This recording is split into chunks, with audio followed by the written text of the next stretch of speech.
They told you the 2008 crisis was a once-in-a-lifetime event, but they never told you the truth. Financial crises don't disappear. They evolve. They change shape. They pick a new target. And this time, the target isn't housing. It's your car. Because quiet as it's kept, the subprime auto market is collapsing in slow motion, and nobody's paying attention. Not the media, not the government, and definitely not the people signing auto loans at interest rates that look more like credit card debt than car financing. And the scariest part? As a former banker, I can tell you this. Every crash begins exactly the same way. People start borrowing money they can't afford to pay back. And the auto market is showing every single early signal. Chapter 1. The pressure cooker nobody talks about. Let me start with something simple. For most Americans, a car isn't a luxury. It's survival. It's how you get to work. It's how you take your kids to school. It's your lifeline. So when the economy gets tight, people will stop spending on almost everything, except their car payment. But here's the problem. Dealerships know this, banks know this, and lending systems have quietly taken advantage of it. Over the last few years, lenders began offering auto loans with insane terms. 84 months, 96 months, even 108-month loans. In banking, we call this payment masking. Stretch the term long enough, and even a ridiculously overpriced car looks affordable on paper. It's not affordability. It's illusion. And illusions don't last long. Chapter 2. The subprime explosion, the red flag nobody saw coming. Here's the number that should keep every economist up at night. Over 1/3 of recent auto loans are now subprime. Subprime means high risk. Subprime means unstable income. Subprime means, we hope you can pay this back, but we're pretty sure you can't. And what do banks do when they run out of safe borrowers? They don't stop lending. They lower the standards. Just like 2006, when banks handed out mortgages to anyone with a pulse.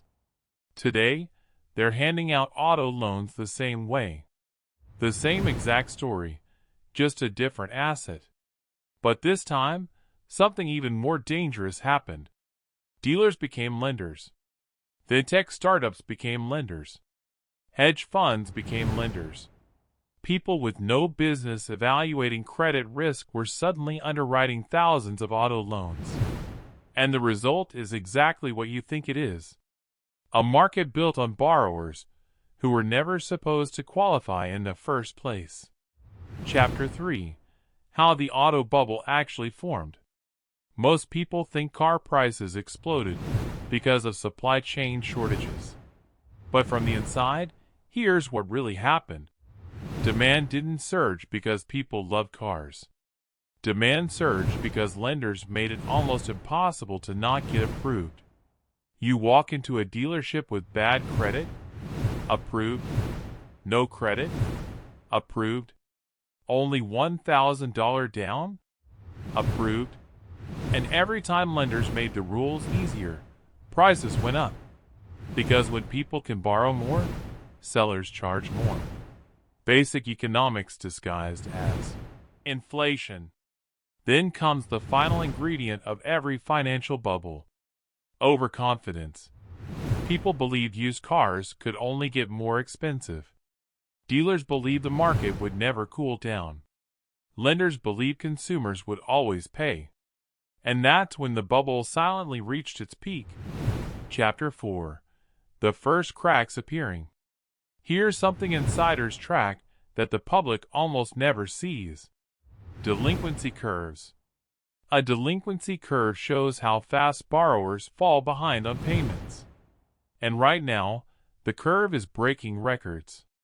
Subprime borrowers are defaulting faster than they did after the 2008 crash. Some lenders report 30-day delinquencies rising double digits month over month. Repossession lots are filling up again. Used car prices are falling. Loan losses are rising. And when losses rise, lenders don't say, "Hey, maybe we should help borrowers." No. They tighten credit. Final chapter. The crash nobody is ready for. So here's the uncomfortable truth. We're not witnessing a car market problem. We're witnessing a consumer debt crisis disguised as a car problem. And the reason nobody is ready is because nobody wants to admit it. Not the lenders, not the dealers, not the borrowers, not the government, not the media. But the numbers don't lie. The delinquency curves don't lie. The repossession lots don't lie. The tightening credit doesn't lie. The subprime auto crash has begun.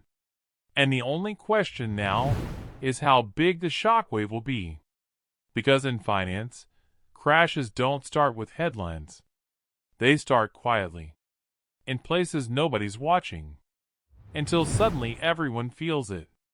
And this one? It's already in motion. Which illusion should we expose next?